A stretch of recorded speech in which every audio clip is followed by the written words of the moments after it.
I don't know, man. This show just keeps on getting better and better and better, in my opinion. Um, I really love this episode. Let's just get into it. Hey guys, what's going on? It's Daniel Strunk from QuickTime Reactions, and this is a breakdown or my reaction to episode 3 of Daredevil Born Again, named "The Hollow of His Hand." This episode mainly focuses on the trial for Hector Ayala and what happened with the two cops on the subway station. Um, at first, it seems like the cops or the people are going to win the case because Hockenberg, I believe, is the cop's lawyer name.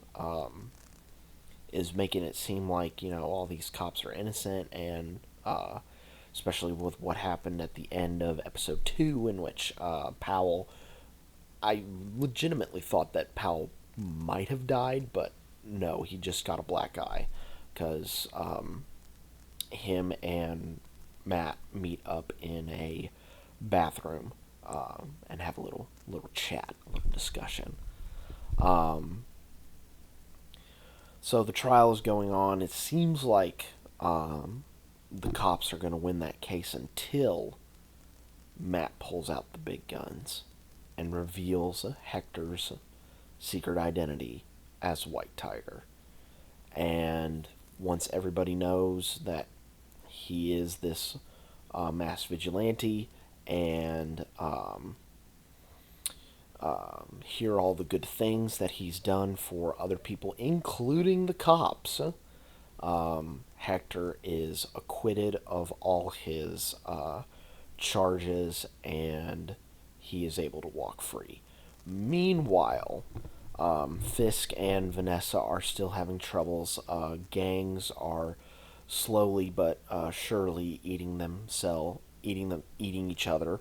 And Vanessa is still trying to hold a bit of power, a little bit of sway in the underbelly. Meanwhile, Fisk is trying to, actually keep his nose clean and actually do the right thing. Um, and I'll talk about it later, but I'm doing like the recap right now. But I want to talk about a specific shot, and when we first meet up with them. But we'll talk about that later. Once Fisk hears that Hector was acquitted and he walked, he says to his assistant Daniel to contact BB Urich again and that he wants to talk.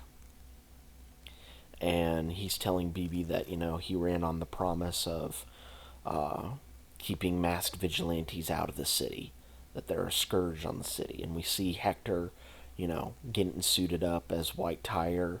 While Fisk is talking about this, he hears a woman scream, and he's going to take care of the situation when a guy walks out, pulls a gun out, and shoots Hector slash White Tiger in the head. And he walks away from the scene. The light shines on his chest area, and it's the Punisher logo. Punisher's here, and he just killed Hector slash White Tiger, and that is where the episode ends. Oh, it was such a good reveal for Punisher in this episode. So good. That was so well done. Sad that Victor, or not Victor, Hector. Why did I say Victor? I'm thinking of something else. um, it's sad that Hector died in this episode because he seemed like a genuinely nice dude, and I think I saw somewhere, I think maybe on what was formerly Twitter, that I think either immediately after, or just a little bit after, episode 3 was shot. Camar de los Reyes passed away. Don't exactly quote me on that, but that's what I remember seeing. Um, the way that this episode was shot was really, really good. There, going back to that one scene that I was talking about, there was this one shot in which um, it starts out with Fisk eating his like omelet and stuff, and the camera tilts up to meet his eye line, and then it cuts to the wide of him and Vanessa at the table. It just reminded me so much of Citizen Kane in that one shot of, them sitting really close at the table and then gradually getting farther and farther apart as the years goes on. I love that camera shot.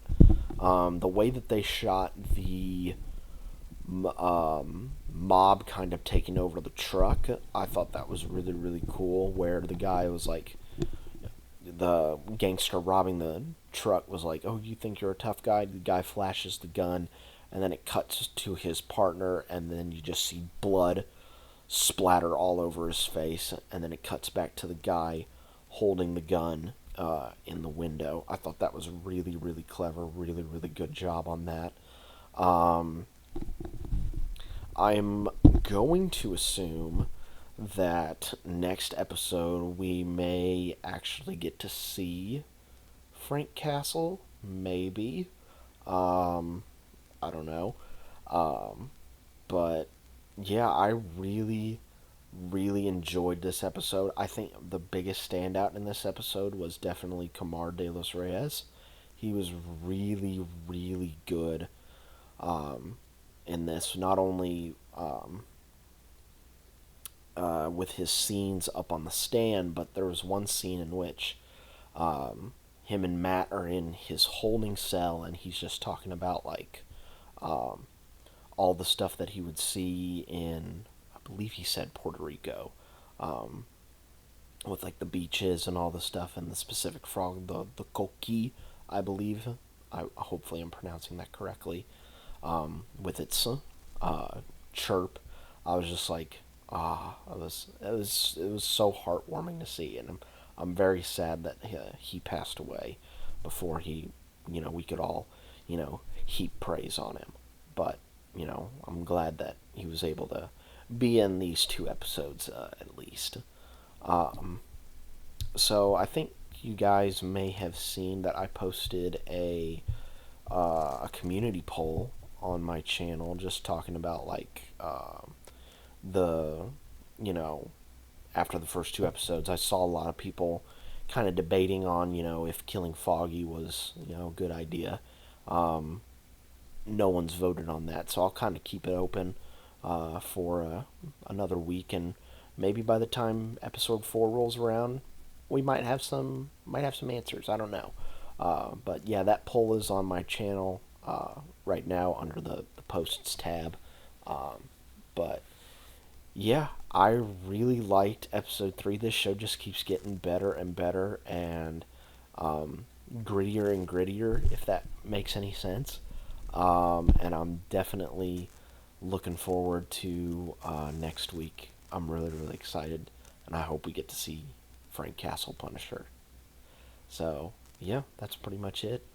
I will see you guys next week for my reaction to episode 4. But until then, guys, take care.